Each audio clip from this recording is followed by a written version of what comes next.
سلام بچه ها، چطورید؟ امیدوارم که حالتون خوب باشه.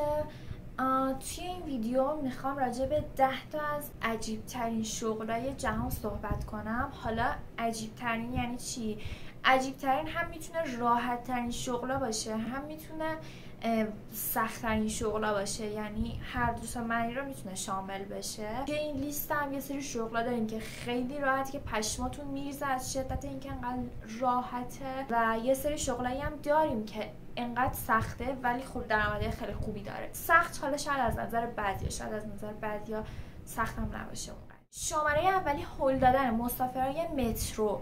ژاپنی‌ها که آدمای به شدت منظم و مقرراتی هستن که حتما سر تایم برسن سر کارشون و اینا، بر همین از وسایل نقلیه استفاده میکنن. حالا وسایل نقلیه مثل مترو عمومی اینا، از وسایل نقلیه عمومی مثل مترو اینا استفاده میکنن که حالا برای اینکه همشون تو مترو جا بشن یه سری آدم رو استخدام میکنن که از 7 صبح تا 9 شب بیان این آدما رو هول بدن تو مترو تا همشون بتونن جا بشن، و به این آدمایی که استخدام میکنن ساعتی $10 میدن. شغل دوم که 100% مورد علاقه خیلی از دختراست، شغل پرنسسای دیزنی. این شغل حدود $30,000 در سال درآمد داره، اما بازم پردرآمدترین شغل نیستش، چون که خب یه سری سختیایی هم داره. اما خب کسایی که استخدام این کار میشن یه سری مزایا دارن، مثلا 50% تخفیف دارن تو سفراشون، 40% تخفیف دارن توی غذاهایی که استفاده میکنن، یا حتی مثلا ورودیشون به بعضی از پارک‌ها و مکانهای عمومی رایگانه. ولی خب در کنار این مزایا باید علاوه بر این که لباس پرنسسای دیزنی رو میپوشن، نقشاشون هم ایفا کنن، یعنی اینم میتونه از سختیای این کار باشه.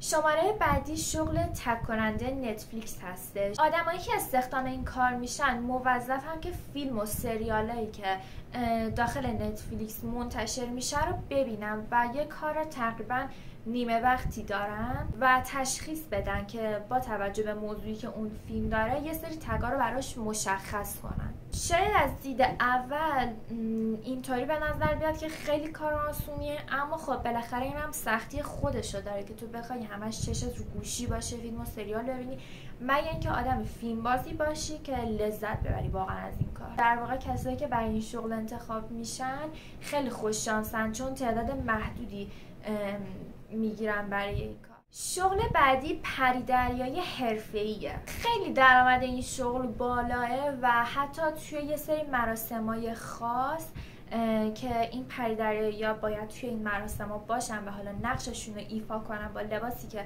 مخصوص بهشون هست، توی این مراسم‌های خاص حتی درآمدشون بیشتر میشه، بیشتر از حالت عادی. یعنی حدوداً $300 تو ساعت میگیرن توی این مراسم‌های خاص، و فکر کن که تو توی مراسم خاصی باید بری نقش پریدریایی رو اجرا کنی با لباس پریدریایی، $300 هم بگیری ساعتی.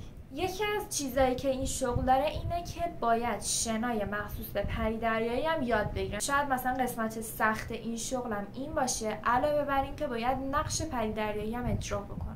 شماره پنجمی ایفا کردن نقش یه جسد. یعنی فکر کن تو داری توی فیلمی بازی میکنی که باید نقش جسد رو بازی کنی. شاید توی دید اول اونقدری جالب به نظر نیاد، اما اگه بدونی که برای این شغل تو خارج ساعتی $300 پول میدن، شاید نظر عوض شه. شغل بعدی تست کننده سرسره‌های آبی. توی ایران ممکنه یکی که بخواد برای بار اول حالا مثلا اینجور چیزا رو تست کنه، منظورم از اینجور چیزا حالا تست سرسره‌های آبی، تست مثلا وسایل شهربازی، شاید طرف پشماش بریزه اگه برای بار اول بخواد همچین کاری انجام بده، برای اینکه هیچ اطمینانی وجود نداره که سالم بیاد بیرون از اون حالا تستی که انجام بده. ولی خب توی خارج 100% احتمال اینکه طرف سالم بمونه خیلی بیشتره دیگه. توی ایران تو مثلا بعد چند بار استفاده، بعد چند سال، بعد 20 سال طرف میاد سقوط میکنه، اما تو خارج خب این احتمال خیلی کمتره. یه کاریه که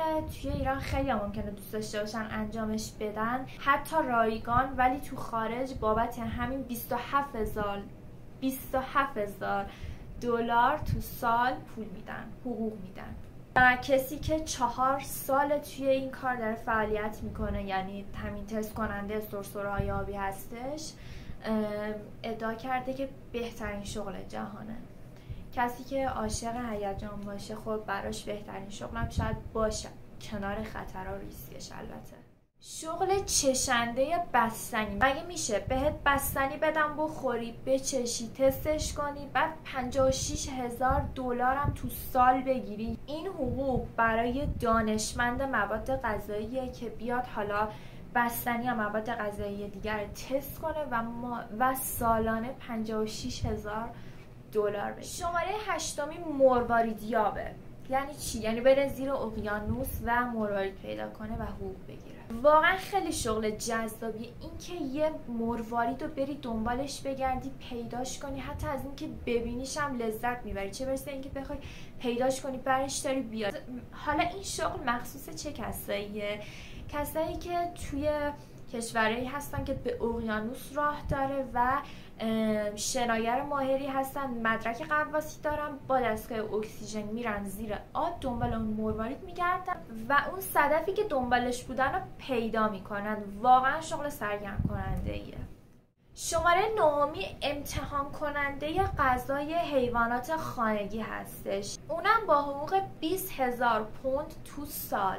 اما خب باید این نکته رو در نظر داشته باشیم که خطر کمتری داره کسی که داره غذاهای حیوانات خانگی رو تست میکنه برای بار اول. خب قطعا اون سازنده به این توجه میکنه که باید وقتی یه انسان داره اینو تست میکنه خطری براش نداشته باشه و برندهای لوکسی که این حرکت رو انجام میدن و حالا غذاهای حیوانات خانگی رو تولید میکنن این نکته رو حتما توجه میکنن که اون غذا بر انسان ضرر نداشته باشه و براش مناسب باشه. این غذای حیوانات خانگی رو تست کنه و راجع به بو و طعم و تناسب مزه بهشون نظر بده. شغل 10 و عجیب ترینش اجاره دادن مردان میان ساله. این شغل خیلی توی ژاپن مرسوم شده. هدف اصلیشون از اینکه این شغل داره رواج پیدا میکنه و رواجش میدن مشاوره و صحبت کردنه. حالا دخترها یا پسرهایی که نیاز به حمایت عاطفی، حمایت مالی دارن و توی کشوری هستن که حالا پدر مادرشون نیستن، پدر بزرگ مادر بزرگی ندارن، بزرگتری ندارن، میرن یه مرد میانسالی رو اجاره میکنن تا بتونن اون حمایت عاطفی، معنوی و حتی مالی رو تا حدودی دریافت کنن. خصوصا دخترایی که یه سری مزاحمت‌هایی براشون ایجاد میشه از جانب همسایه و دوست و آشنا و اینا، خب نیاز دارن به یه حمایتی و میان یه مرد میانسالی رو به عنوان پدرشون معرفی میکنن تا بتونن اون مزاحمت‌ها رو کم کنن. و حتی بعضی از پسرام برای مشورت گرفتن یه سری مسائل مالی خصوصی و اینا میان یه مرد میانسالی رو اجاره میکنن و جالبه میانسالایی که اجاره میشن هم خیلی استقبال میکنن از این حرکت و در قبال حالا هر مشاوره و هر کمکی که میکنن $9 دریافت میکنن.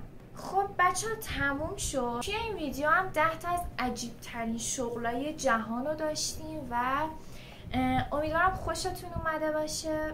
اگه خوشت اومد حتما لایک کن، چنل رو ساب کن و به هم ایده بده برای ویدیو بعدی که راجع به چی باشه. همین دیگه، تا ویدیو بعدی.